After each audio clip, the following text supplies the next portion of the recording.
તો મિત્રો સ્વાગત કરું છું આજના વિડીયોમાં તમારું. આશા રાખું છું બધા મજામાં હશો. હું પણ મજામાં જ છું. હવે સૌથી મોટો પ્રશ્ન એ હતો કે સર તમે પહેલો જે વિડીયો છે હિસ્ટ્રી ઓફ માંગરોળનો એ શા માટે ડિલીટ કરી નાખ્યો.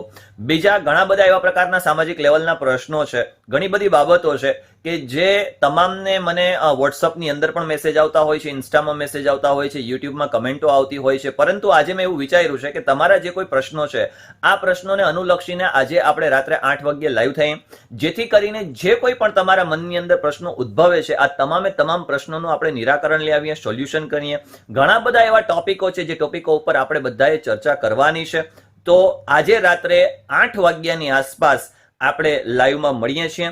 આ જે વિડીયો છે તમારા જેટલા પણ મિત્રો છે એ બધાને તમે શેર કરી દો, જેથી કરીને એ લોકોને પણ કોઈ એવા પ્રકારના ક્વેશ્ચન્સ હોય, એમના રિલેટેડ પણ ક્વેશ્ચન્સ હોય, ક્યાંક એવી પ્રોબ્લેમ્સમાં પણ તમે હોવ અને તમે મને પૂછવા માંગતા હોવ તો બિંદાસ પૂછી શકો છો. તો મળીએ છીએ આજના લાઈવ સેશનમાં. ત્યાં સુધી ખુશ રહો, પરિવાર સાથે રહો અને હા, જેટલું શક્ય બને એટલું વધારે ને વધારે મિત્રોને, વધારે ને વધારે સગાવાલાઓને, તમારા જે રિલેટેડ પર્સન છે એ લોકોને, સર્કલને બધાને જોડવાનો પ્રયત્ન કરશો. એક મોટી બધી આપણે આર્મી બનાવી નાખીએ એમ કહું તો ચાલે. પરંતુ કહેવાનું મતલબ એવું છે કે જ્યાં ક્યાંય પણ ઉદ્ભવતા પ્રશ્નોનું નિરાકરણ લાવીએ અને સાથે ક્યાંક કોઈકને આપણે ઉપયોગી બનીએ. ચાલો તો મળીએ છીએ 8 વાગ્યે. ભૂલતા નહીં, આજે રાત્રે 8 વાગ્યે, એટલે કે રવિવાર, આજે રાત્રે 8 વાગ્યે. ત્યાં સુધી આવજો.